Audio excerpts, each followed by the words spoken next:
भारत के पड़ोसी देश यानी बांग्लादेश में सरकारी नौकरियों के आरक्षण के खिलाफ हिंसा भड़क उठी है। हिंसा की आग दिन ब दिन तेज होती जा रही है। छात्रों के हिंसक प्रदर्शनों में बसों और गाड़ियों को आग के हवाले किया जा रहा है। देश में इंटरनेट सेवा ठप कर दी गई है।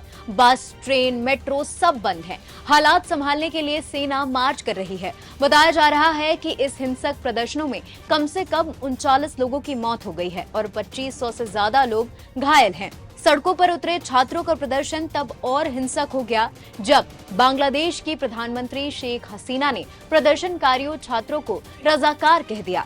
साल 2018 के बाद से छात्रों का ये आरक्षण के खिलाफ दूसरा बड़ा आंदोलन है।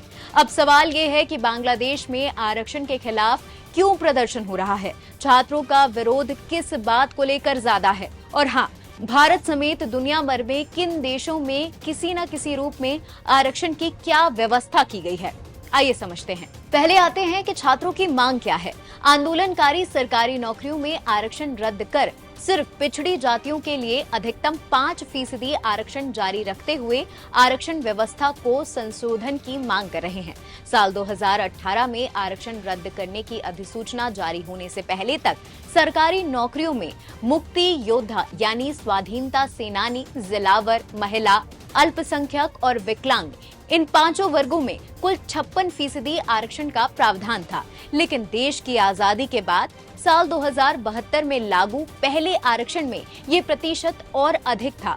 1972 में सरकारी नौकरियों में मुक्त योद्धा, जिला और महिलाओं के लिए आरक्षण का प्रावधान था। उसके मुताबिक ऐसे संस्थानों में प्रथम श्रेणी की नौकरियों में नियुक्ति के मामले में 20% मेरिट के आधार पर और बाकी 80% जिलों के लिए आरक्षित किया गया था। इस 80% में से मुक्त योद्धा के लिए 30% और योद्धाओं से प्रभावित महिलाओं के लिए 10% आरक्षण का फैसला किया गया। यानी आरक्षण का एक बड़ा हिस्सा मुक्ति योद्धा के लिए आवंटित कर दिया गया। साल 1976 में पहली बार आरक्षण व्यवस्था में बदलाव किया गया। उस समय कुल नौकरियों में से ये योग्यता के आधार पर 40%, मुक्ति योद्धा के लिए 30% और महिलाओं के लिए 10%। युद्ध में जख्मी महिलाओं के लिए 10% आरक्षण का प्रावधान किया गया और बाकी 10% नौकरी जिलों के आधार पर आवंटित की गई। 1997 में सरकारी नौकरियों में मुक्ति योद्धा की संतान को भी शामिल किया गया।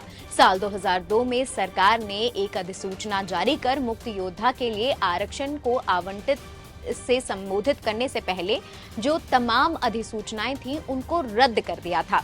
इसमें कहा गया था मुक्ति योद्धाओं के लिए 30% आरक्षित पदों को दूसरे वर्गों के उम्मीदवार से भरने के बजाय आरक्षित रखने के पहले के निर्देश में संशोधित करते हुए सरकार ने फैसला लिया, अगर 21वीं BCS परीक्षा के आधार पर मुक्ति योद्धा के लिए तय आरक्षण का कोई उपयुक्त उम्मीदवार नहीं मिलता है तो उन पदों को मेरिट सूची से जो शीर्ष लोग हैं उन उम्मीदवारों से भरा जा सकता है। यानी मुक्ति योद्धा के उपयुक्त उम्मीदवार नहीं मिलने की स्थिति में उनके लिए आरक्षित 30% पदों को मेरिट लिस्ट के उम्मीदवारों से भरने का निर्देश दिया गया।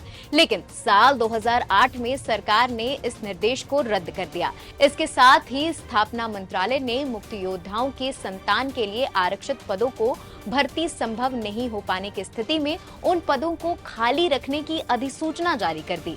साल 2011 में ये किया गया।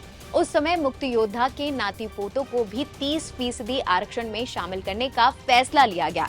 अब साल 2018 आता है। साल 2018 में पहली बार बड़े पैमाने पर आरक्षण विरोधी आंदोलन हुआ। सरकारी नौकरियों में आरक्षण व्यवस्था रद्द करने और इसके पुनर्मूल्यांकन की मांग करते हुए हाईकोर्ट में एक याचिका दायर की गई, लेकिन शीर्ष अदालत ने उस याचिका को खारिज कर दिया। अदालत में याचिका खारिज होने के बाद सरकार ने आदेश जारी किया कि आरक्षण व्यवस्था में बदलाव नहीं होगा, लेकिन सरकार ने आरक्षण के प्रावधानों को कुछ ढीला कर दिया। सरकार ने मुक्ति योद्धा के लिए आरक्षित पदों को खाली रखने की बात को हटाकर उन पदों पर मेरिट लिस्ट से नियुक्ति करने की बात कही। लेकिन लगातार आंदोलन के कारण प्रधानमंत्री शेख हसीना ने संसद में हर तरह का आरक्षण रद्द करने का ऐलान कर दिया। दूसरी ओर मुक्ति योद्धा के कुछ संतानों ने आरक्षण रद्द करने के फैसले के खिलाफ साल 2021 में हाईकोर्ट में एक याचिका दायर की। बीते 5 जून यानी 2024 को उनके पक्ष में फैसला आया। सरकार ने इस फैसले पर रोक लगाने के लिए अपील दायर की। इस बीच छात्रों ने 1 जुलाई से आरक्षण रद्द करने की मांग को और तेज कर दिया और आंदोलन शुरू कर दिया।